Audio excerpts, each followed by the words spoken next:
Assalamualaikum warahmatullahi wabarakatuh. Perkenalkan, kami dari kelompok 1. Di sini kami akan mempresentasikan hasil PPT kami, yaitu percobaan 1, tetapan kalorimeter dan konsentrasi H2SO4. Baiklah, sebelumnya izinkan kami memperkenalkan diri terlebih dahulu dengan saya Karina dengan NIM 26. Saya Putra Rizky Ramadan dengan NIM 6. Baiklah, di sini terdapat tujuan, yaitu 1. Menentukan tetapan kalorimeter sebagai dasar percobaan yang lain. 2. Menentukan konsentrasi. Di sini terdapat landasan teori. Menurut Suhartawan et al. 2024, kalorimeter adalah metode atau alat yang digunakan saat dalam mengukur jumlah panas yang mengukur suatu perubahan suhu yang terjadi akibat perpindahan panas selama reaksi. Menurut Sham et al. 2023, kalorimeter memiliki konsep untuk dapat mengisolasi sistem di dalam kalorimeter sehingga perubahan energi panas yang terjadi dalam sebuah reaksi kimia atau fisik dapat diukur dengan akurat. Menurut Luo et al. 2020, termodinamika merupakan dasar dari ilmu material, akan membedakan fase yang ada, kestabilannya, dan sifat termodinamika. Selanjutnya terdapat alat dan bahan.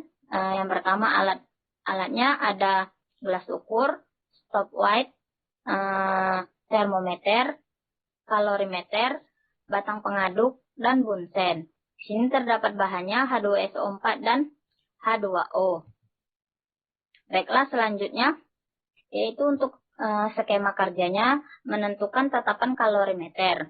Gambar pertama yaitu dimasukkan air dingin sebanyak 50 ml ke dalam gelas kimia.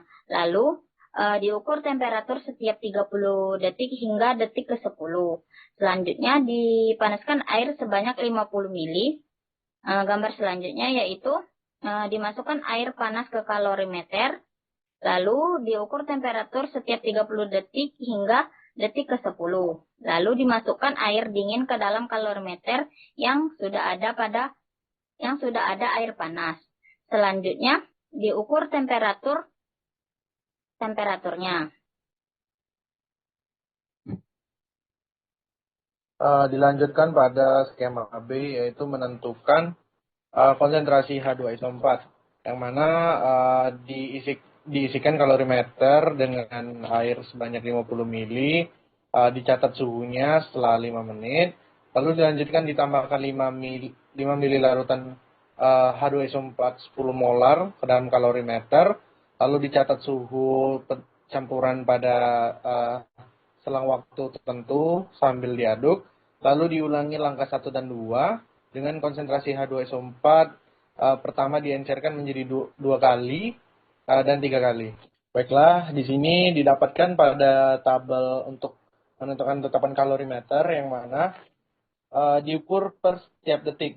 Yang mana pada air dingin, waktu detiknya itu yang detik 30, 60, 90, 100, 20, 150, 180, 210, 250, 270, sampai 300. Dilanjutkan pada TD, yaitu 29 derajat Celcius, yang mana itu konstan. Dilanjutkan pada air panas, itu digunakan kelipatan 30 sampai 300.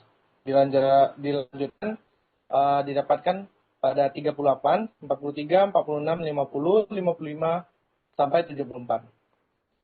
Dilanjutkan pada waktu pencampuran, yang mana didapatkan data ini setelah dilakukan pencampuran, yang mana sama seperti data yang awal, itu kelipatan 30 sampai 300. Pada TC-nya, derajat Celciusnya, yaitu 47, 47, 47, 47, 47, 46, 46, 46, 46, 45, 45. Yang mana suhu dingin versus waktu, yang mana pada percobaan ini larutan H2SO4 dilarutkan dalam air. Yang mana pada data ini suhunya itu konstan dan disebut dengan isotermal.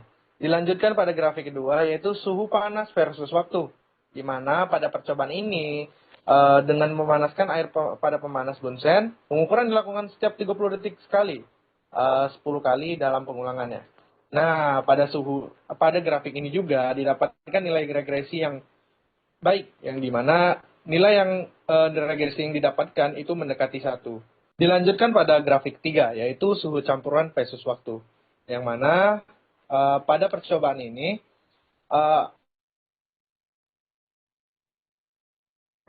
yang digunakan adalah air panas yang digunakan pada percobaan ini, yaitu ditambahkan dengan air dingin. Nah, didapatkan juga lah nilai regresinya yang bisa dikatakan tidak baik karena cukup jauh dan tidak mendekati dengan 1. Terdapat tabel kedua yaitu data temperatur maksimum larutan H2SO4 X molar untuk setiap kali pengenceran. Di sini dapat pengenceran 0, itu volume H2SO4-nya, itu 5, T akhir per T akhir derajat Celcius itu 35, panas pelarutan delta hanya min 16,392, untuk mol zat larutnya 0,0915 dan konsentrasi larutannya min 1499,95. Untuk pengulangan kedua kalinya itu volume H2SO4-nya sama 5, T akhirnya per T akhir derajat Celciusnya 33, panas pelarutan delta H itu minus 9701,3, mol zat larutnya 0,0915, untuk konsentrasi larutannya minus 887,67. Untuk pengenceran ketiga kalinya itu volume H2SO4-nya sama, yaitu 5, dan T akhir per T akhirnya 32, panas pelarutan delta H-nya itu minus 6469,7, untuk mol zat larutnya 0,0915 dan konsentrasi larutannya minus 591,98. Baiklah, untuk kesimpulannya, tetapan kalorimeter adalah kapasitas kalorimeter yang dapat ditentukan menggunakan data dan pengukuran suhu campuran antara air panas dan dingin berdasarkan perhitungan yang dilakukan. Untuk sarannya, yang perlu diperhatikan pada percobaan ini adalah pada saat pencampuran agar diperoleh hasil yang baik, maka kalorimeter tidak ada celah untuk kalor keluar dari tempat isolasi atau kalorimeter tersebut. Dilanjutkan oleh rekan saya. Baiklah, dilanjutkan pada perhitungan menentukan tetapan kalorimeter. Yang mana ini sesuai dengan data pada tabel pertama dan tabel kedua. Yang mana pi air adalah 1 gram per mili dan UAP sama dengan 50 mili, PAD 50 mili. Gunakan rumus TAD sama dengan T1 ditambah T2 ditambah T3 per N dengan 29,10 per 10 didapatkan hasil 29 derajat Celcius. TAP-nya T1 ditambah T2 ditambah T3 ditambah dan seterusnya per N, di mana didapatkan hasil 38 ditambah 43 dan seterusnya sama dengan 56,564 per 10 didapatkan hasil 56,4 derajat Celcius. Dilanjutkan rumus TC sama dengan T1 ditambah T2 ditambah T3 dan seterusnya per N sama dengan 463 per 10 sama dengan 46,3 derajat Celcius. Dilanjutkan pada rumus MAP sama dengan pi air dikali VAP sama dengan 1 gram per 1 gram per mili dikali 50 mili sama dengan 50 gram.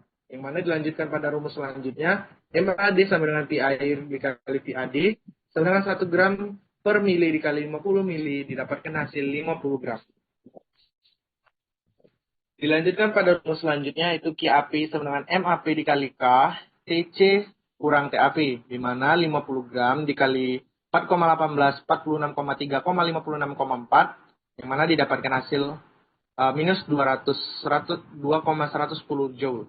Dilanjutkan pada rumus CAD, MAD sama dengan MAD dikali CK dikali TC kurang TAD, yang mana sama dengan 50 gram dikali 4,18, 46,3 kurang 29, yang mana didapatkan hasil 3,615. Dilanjutkan pada rumus QK sama dengan CK dikali delta T, yaitu CK TC dikurang TAD, CK 46,3 dikurang 29, didapatkan hasil CK 17,3. Dilanjutkan pada rumus, QAP ditambah QAD ditambah CK sama dengan D, itu minus 2,110 ditambah 3,615 ditambah 17,3 dikali CK. CK sama dengan minus 20,110 ditambah 3,615 per 17,3 didapatkan hasil 86,99 Joule. Baiklah, sekian dari presentasi kami. Jika ada yang ingin ditanyakan, boleh ditanyakan pada kolom komentar. Terima kasih. Baiklah, sekian dari kami. Jika ada salah kata, mohon maaf. Ataupun kekurangan, mohon maaf. Kami akhiri. Wassalamualaikum warahmatullahi wabarakatuh.